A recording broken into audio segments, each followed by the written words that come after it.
Now this video won't be all encompassing because some of it is a little bit of trial and error, but generally I wanted to give you a couple of best practices, things that I found that really make this kind of work or don't. So let's talk about a couple of things that I found this week. Now to do this process, we're going to use two Adobe products. We're using Photoshop and we're using Premiere. One thing that I like to start with GenFill is expanding my overall frame. This just gives me a little bit more room to work with. You can do this, you don't have to, but it's something that I enjoy doing just because it gives me so much more room to actually play with other things. After I have the frame the size that I want, whether I've expanded it or not, the next thing is really set deck or decorating your overall frame.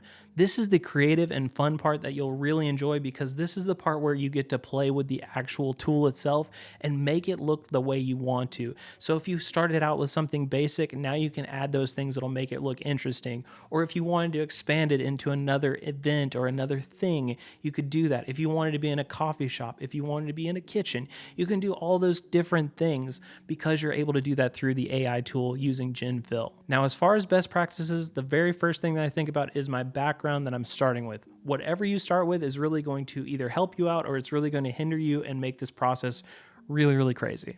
I think the more things you have in your background, whether they're actual physical objects or not, or if it's just a crazy texture or background, those are the times you're going to have more of an issue or probably more problems trying to get GenFill to do what you want. So keep it really simple. That's kind of the first thing that I would think of. Now, the other part of this is something that you're going to have to actively think about, which is really tough for me while trying to shoot your A-roll, because this will be something that you will absolutely do no matter what, probably, even if you're actively thinking about it, and it will still frustrate you when you actually go to do all this process, and that is to keep your movements kind of subtle.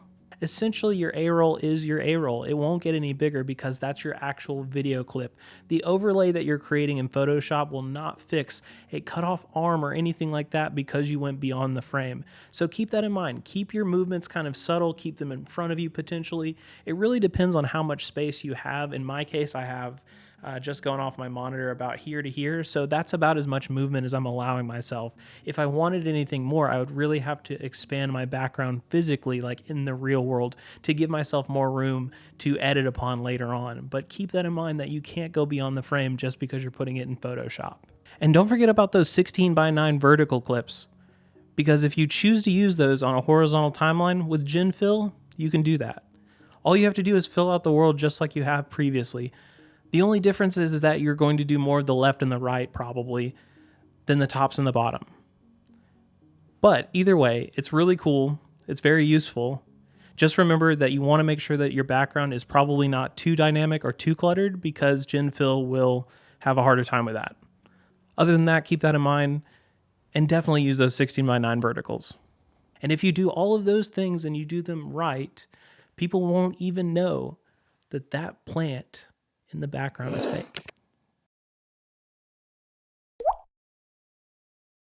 And if you are watching this and you are like me and you like the behind the scenes stuff and people don't typically show you how the shot is made these days, I'm not a gatekeeper, so I want to show you how I did it. Essentially, you have a softbox here in front of me. It's about 45 degrees to the left or above, the typical like Rembrandt style lighting. And then second is this light here behind me kind of flashing back on the white backdrop. I just have my monitor beyond that. So I had a simple camera set up directly in front of me, a light in front of me off to the left, and then a light behind me to project onto the actual backdrop. But that's generally it.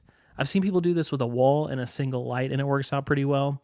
I think it just kind of depends on what kind of light source you have and how bright it is and how dynamic your shot is, like I said. So that's for you.